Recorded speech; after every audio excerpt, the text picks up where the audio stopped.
Assalamualaikum teman-teman semua dan salam sejahtera bagi kita semua. Bagaimana kabar hari ini? Semoga kita sehat selalu. Halo Sobat Sehat, hari ini kita akan membahas terkait masalah sindrom metabolik dan juga obesitas. Dan hari ini saya kedatangan dua narasumber yang ahli di bidangnya. Narasumber yang pertama adalah Dr. Fatima Eliana, spesialis penyakit dalam, konsultan endokrin, metabolik, dan diabetes mellitus. Dan narasumber kita yang kedua adalah Dr. Sri Wuryanti, spesialis gizi klinik. Beliau ini aktif menjadi dosen Fakultas Kedokteran di Universitas Yarsi Jakarta. Nah, saat ini masalah sindrom metabolik itu sering muncul ya. Tidak hanya di generasi muda, generasi tua juga terjadi. Masih banyak yang belum tahu apa sih sindrom metabolik itu sendiri. Hari ini kita akan mengupas tuntas terkait hal tersebut. Bagaimana Dr. Fatima dan Dr. Yanti kabar hari ini? Alhamdulillah sehat. Alhamdulillah sehat selalu ya Dok ya di sini. Nah, terkait sindrom metabolik sendiri Dok, di sini boleh Dr. Fatima menjelaskan nih apa sih sindrom metabolik itu sendiri dan prevalensinya yang terjadi di Indonesia ataupun di dunia itu seperti apa? Baik Mas Oki, jadi definisi sindrom metabolik atau kita kenal sebagai sindroma X itu didasarkan pada 4 pilar, yaitu obesitas sentral, hipertensi, dislipidemia, dan resistensi insulin. Nah sekarang prevalensinya, tadi Mas Oki mengatakan bahwa terjadi pada remaja, orang tua. Sekarang ternyata juga terjadi pada anak-anak loh. Jadi insiden dari sindroma metabolik ini Mas, itu selaras dengan insiden obesitas dan diabetes mellitus tipe 2. Sindroma metabolik itu kita katakan 3 kali lebih umum daripada diabetes, sehingga secara global, prevalensinya diperkirakan sekitar 1/4 dari populasi dunia. Di Indonesia, kejadian sindroma metabolik ini diperkirakan sebesar 21,66%, di mana DKI Jakarta dan Kalimantan Timur merupakan daerah dengan prevalensi tertinggi, yaitu lebih dari 30% penduduknya menderita sindrom metabolik. Sedangkan berdasarkan jenis kelamin, kita lihat bahwa ternyata prevalensi wanita itu lebih tinggi 3 kali lipat daripada laki-laki. Oke, terima kasih Dr. Fatima untuk penjelasan dari sindrom metabolik. Tadi saya mendengar bahwa sindrom metabolik itu disebut sebagai sindrom X dan ada 4 pilar Dok ya di sini. Salah satunya adalah masalah obesitas. Tadi Dr. Fatima menyampaikan bahwa sindrom metabolik tidak hanya terjadi pada remaja tetapi pada masa anak-anak pun itu terjadi. Nah, terkait tentang masalah obesitas sendiri Dr. Yanti, boleh nih sedikit disampaikan apa sih obesitas itu sendiri dan bagaimana sih prevalensi yang ada di Indonesia ataupun di dunia? Ya, kalau kita bicara tentang obesitas itu adalah kelebihan berat badan ya, yang ditandain dengan penimbunan lemak yang berlebihan. Nah, ini diakibatkan dari ketidakseimbangan energi ya, karena yang kita asup energi itu terlalu banyak dibandingkan aktivitas yang kita keluarkan. Kelebihan kalori yang kita konsumsi ini akhirnya ditimbunlah dalam bentuk lemak, ya lama-kelamaan akan menyebabkan kenaikan berat badan. Nah, untuk prevalensinya itu memang dari tahun ke tahun sangat banyak sekali kenaikannya ya. Kita dari Riskesdas tahun 2007 itu kasusnya itu 19,1%. Tahun 2018 itu kenaikannya hampir 2 kali lipat, itu sekitar 35,4%. Nah, kejadian ini pun semuanya terjadi juga di seluruh dunia ya. Secara global itu kasus obesitas itu sekitar 2,5 miliar dan ini pun terjadi hampir merata di seluruh negara. Karena itu kasus obesitas itu tidak pernah bisa kita abaikan. Kasus obesitas juga pada anak-anak juga sudah mulai banyak. Jadi juga kenaikan berat badan ini pada anak-anak juga dari tahun ke tahun juga meningkat. Terima kasih Dr. Yanti untuk penjelasan terkait obesitas sendiri ya Dok ya di sini dan juga bagaimana sih prevalensinya. Ternyata dua masalah ini baik itu sindrom metabolik ataupun obesitas ini sekarang lagi ibaratnya mewabah Dok ya di situ. Tidak hanya usia remaja saja tetapi generasi yang anak-anak yang paling dini itu saat ini mengalami masalah sindrom metabolik ataupun obesitas. Tentunya nih Dok, ada faktor-faktor risiko nih Dok ya ataupun komplikasi nanti yang akan dihadapi ketika memang anak-anak itu ya Dok ya itu mengalami masalah sindrom metabolik ataupun obesitas itu sendiri. Boleh nih Dok disampaikan apa sih faktor-faktor risiko dan komplikasi ketika nanti mengalami masalah sindrom metabolik ataupun obesitas?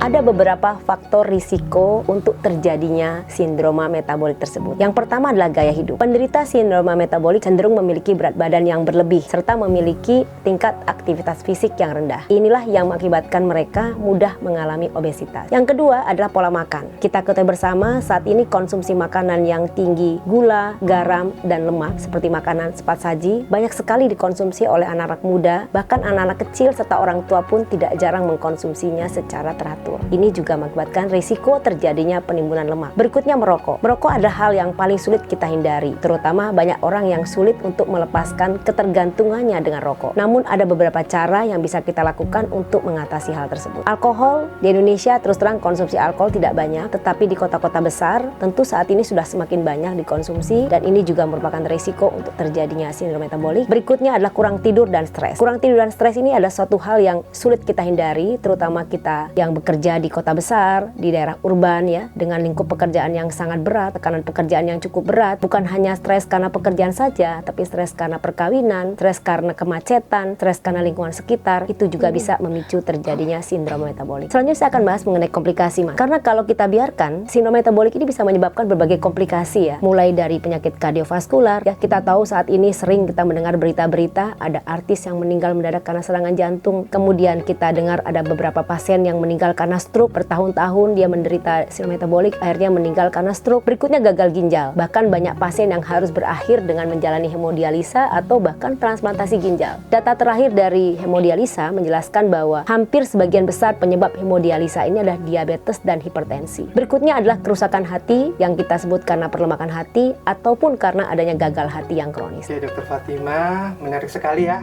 terkait tentang faktor risiko dan komplikasi. Artinya supaya kita bisa menghindari komplikasi, nah kita juga harus menghindari dari faktor risikonya. Nah tentunya dok, nah terkait tentang obesitas nih dokter Yanti, boleh nih dok ya kan dijelaskan apa sih faktor risiko yang akan dihadapi dan juga apa sih komplikasi nanti yang akan dihadapi. Baik, terima kasih Mas Oki.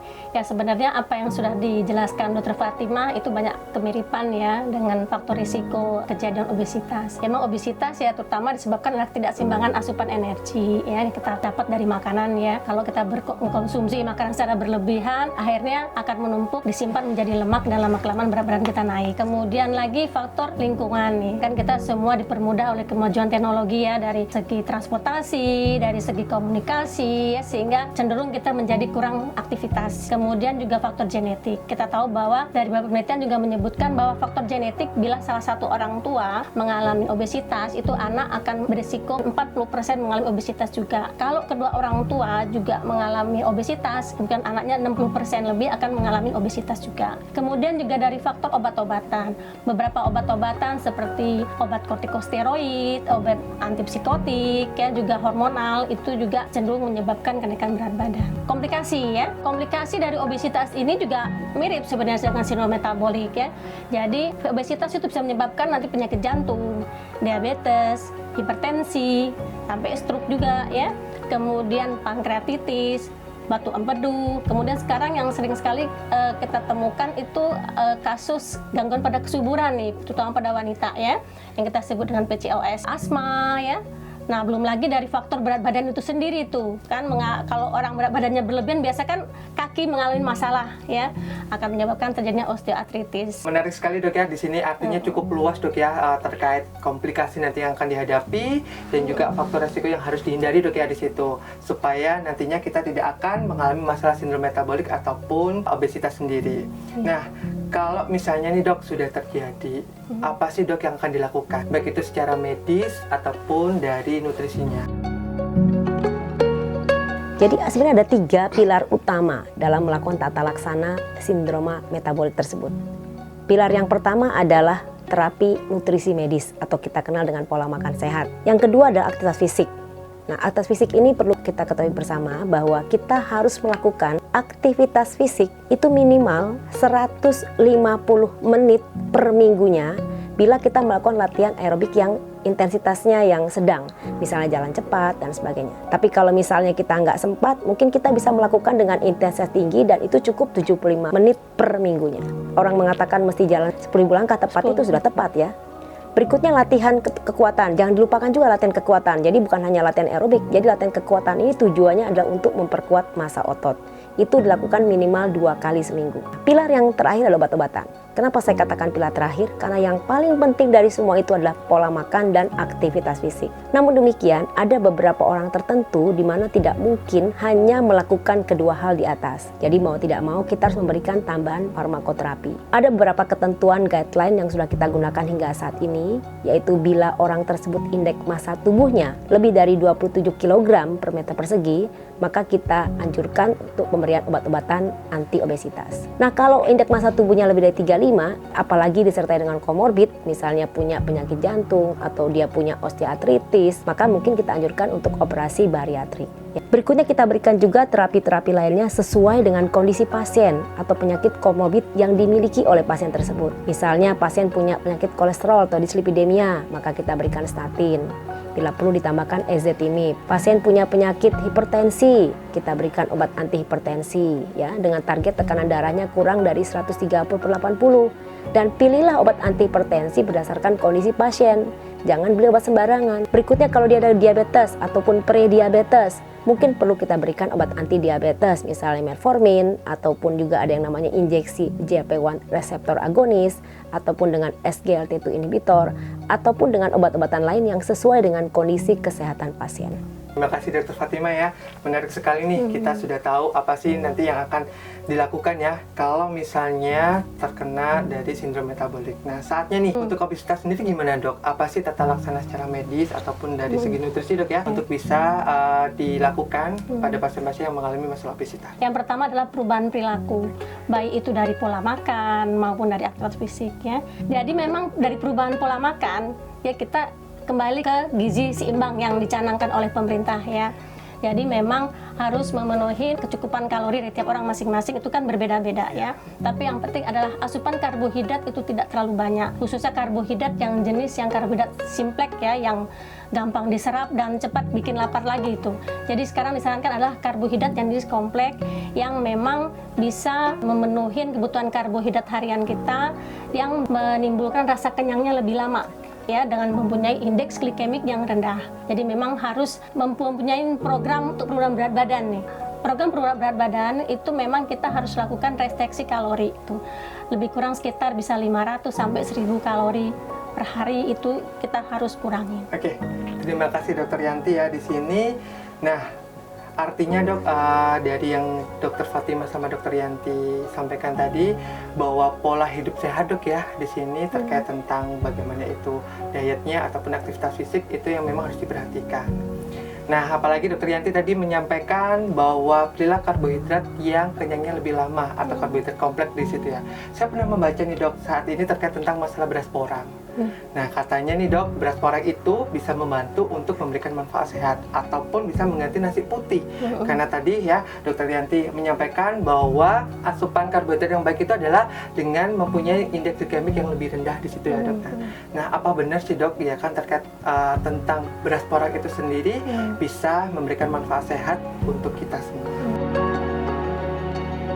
Beras porang ini 100 gram dari beras porang itu hanya mengandung 70 kalori. Dibandingkan beras putih, dia 100 gramnya itu mengandung 175 kalori. Artinya beras porang itu 2,5 kali lebih rendah ya dibandingkan beras biasa. Jadi memang dari segi kalori memang beras porang lebih rendah. Nah, kemudian dari kandungan serat. Serat dari beras porang ini yang kita kenal dengan namanya glukomanan sekitar 6 gram ya. Kandungan serat glukomanan ini dia efeknya menyebabkan pembentukan gel nanti di dalam lambung kita sehingga akan menyebabkan rasa kenyangnya lebih lama. Nah, itu jadi dengan rasa kenyang yang lebih lama itu akan menyebabkan orang jadi jarang ngemil ya. Nah, kemudian kandungan glukomanan ini juga memiliki efek prebiotik di mana dia akan meningkatkan pembentukan short chain fatty acid dan akan mencegah pertumbuhan Escherichia coli. Jadi dia memperbaiki mikrobiota dari usus itu sendiri. Menarik sekali dok ya terkait manfaat beras porang itu sendiri. Artinya dari segi kalorinya dia lebih rendah daripada nasi putih biasa.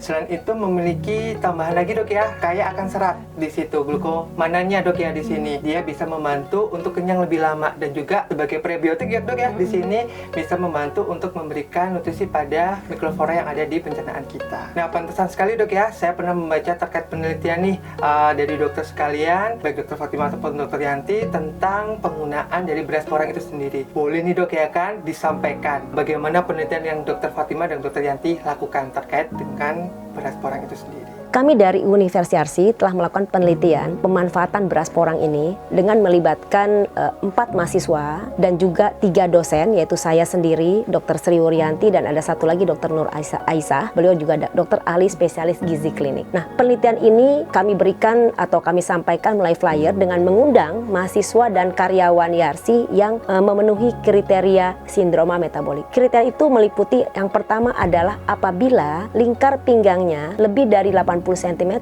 pada wanita dan lebih dari 90 cm pada pria. Kemudian kita lihat lagi bagaimana berat badannya, yaitu yang memenuhi kriteria adalah yang termasuk pada kelompok yang overweight, obesitas 1 dan obesitas 2. Kemudian kita evaluasi glukosa darahnya, jadi yang masuk adalah penderita yang memiliki prediabetes atau diabetes, dan tekanan darahnya bisa saja normal ataupun hipertensi. Kemudian pemeriksaan lain yang terkait. Awalnya dari 27 subjek yang memenuhi kriteria inklusi tersebut, kami lakukan pemeriksaan laboratorium dan pemeriksaan antropometri. Nah, antropometri itu meliputi berat badan, indeks massa tubuh, massa lemak, dan sebagainya. Sedangkan laboratorium yang kami lakukan pemeriksaan adalah glukosa darah puasa, glukosa darah 2 jam setelah makan, HbA1c, kolesterol total, kolesterol LDL, HDL, trigliserida, asma, dan juga ACR urin. Kemudian dari 27 subjek yang memenuhi kriteria inklusi, kami berikan beras porang dan kami harapkan mereka mengkonsumsinya 3 kali sehari sebagai pengganti nasi selama 28 hari. Nah, pada hari ke-28 kita lakukan penilaian ulang dengan pemeriksaan yang sama persis dengan hari ke-0. Ternyata dari 27 subjek yang memenuhi kriteria inklusi ini, yang memenuhi hingga 28 hari atau minggu keempat adalah sebanyak 23 subjek. 4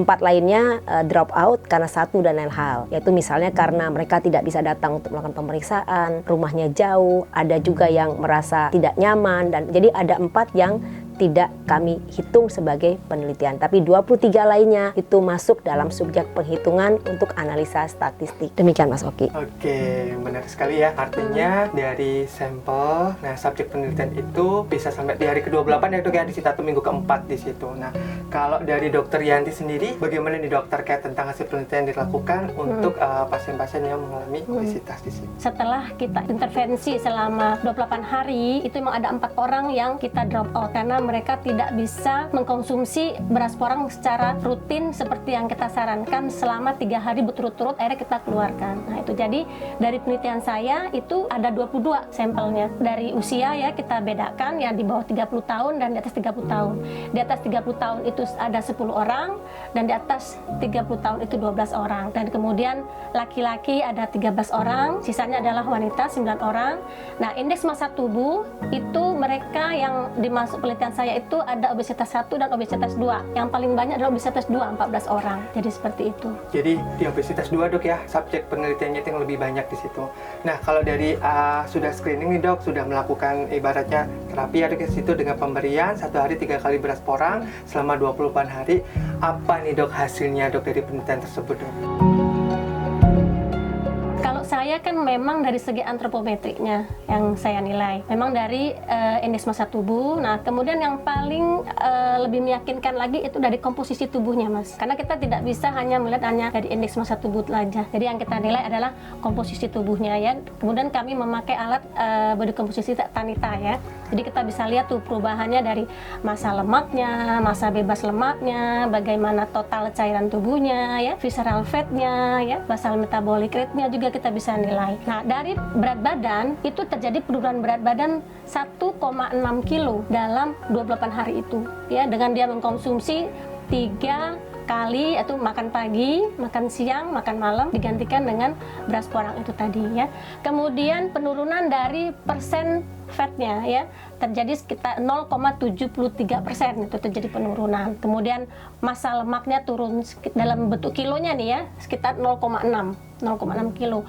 Kemudian visceral nih ya, dari tingkat lemak visceralnya itu turun sebanyak 0,55. Kita tahu bahwa lemak visceral itu memang sangat tidak kita harapkan ya, memang karena dia yang banyak nanti menyebabkan berbagai komplikasi tadi, penyakit tidak menular tadi ya. Kemudian dia IMT turun sebanyak 0,7 kg per meter kuadrat ya.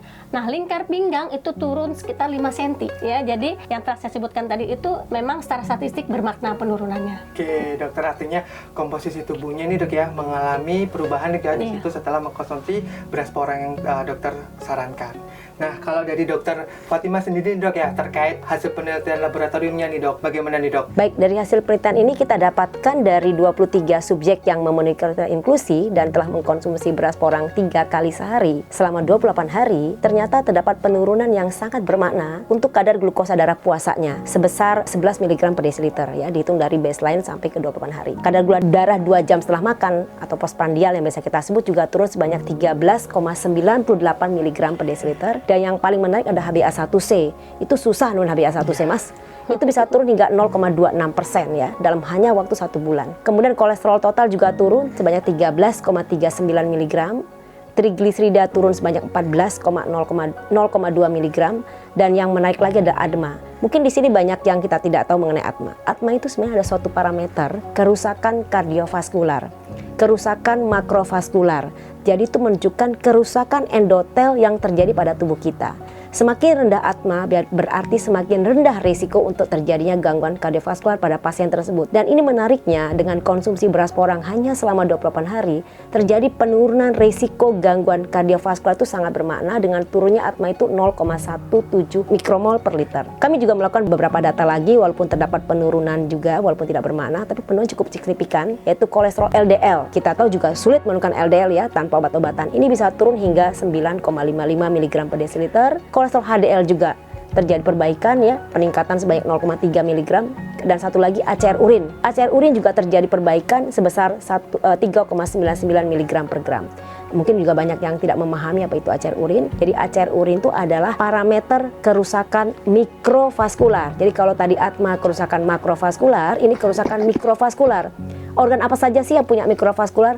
Yang paling saya khawatirkan tadi adalah ginjal mas. Jadi artinya pemberian beras porang ini dapat menurunkan risiko untuk terjadinya gagal ginjal, terjadinya kebocoran protein pada ginjal cukup signifikan, dan penurunan ini perlu kita berikan edukasi pada pasien-pasien tersebut. Nah, dari hasil penelitian yang dokter Fatima dan dokter Yanti sampaikan tadi sangat bermakna sekali dok ya, terkait dari perubahan komposisi tubuh dan juga dari hasil laboratoriumnya. Kalau boleh tahu dok, di sini boleh nggak sih dok disampaikan tadi dari 23 subjek yang melakukan penelitian tadi. Nah, pemberian beras apa sih yang dokter berikan selama penelitian itu tadi?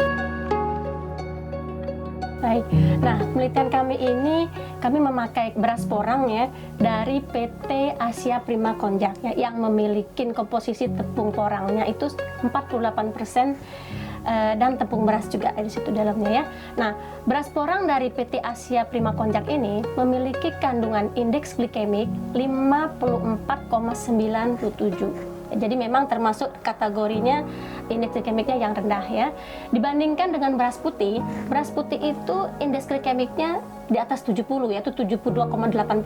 Indeks glikemik itu adalah ukuran kecepatan suatu pangan dalam meningkatkan kadar gula darah setelah kita konsumsi. Jadi seperti itu. Jadi semakin rendah indeks glikemiknya itu, jadi efek untuk menaikkan kadar gula darah itu jadi lebih lambat, lebih rendah. Demikian juga kandungan seratnya tadi ya, glukomanan yang terdapat di dalam beras porang ini ya, dia memiliki efek prebiotik ya, yang itu tadi dia akan membentuk short chain fatty acid ya, dan akan memperbaiki itu mikrobiota di usus kita. Berarti bisa saya simpulkan di sini pemberian beras porang dari PT Asia Prima Konjac selama 20 hari itu memberikan feedback yang sangat positif ya dok di situ. Terkait tadi yang disampaikan oleh dokter Yanti dari komposisi tubuhnya, baik itu dari indeks massa tubuhnya, baik itu dari lingkar pinggangnya ataupun dari visceral fat ya dok ya, yang sangat penurunan bermakna.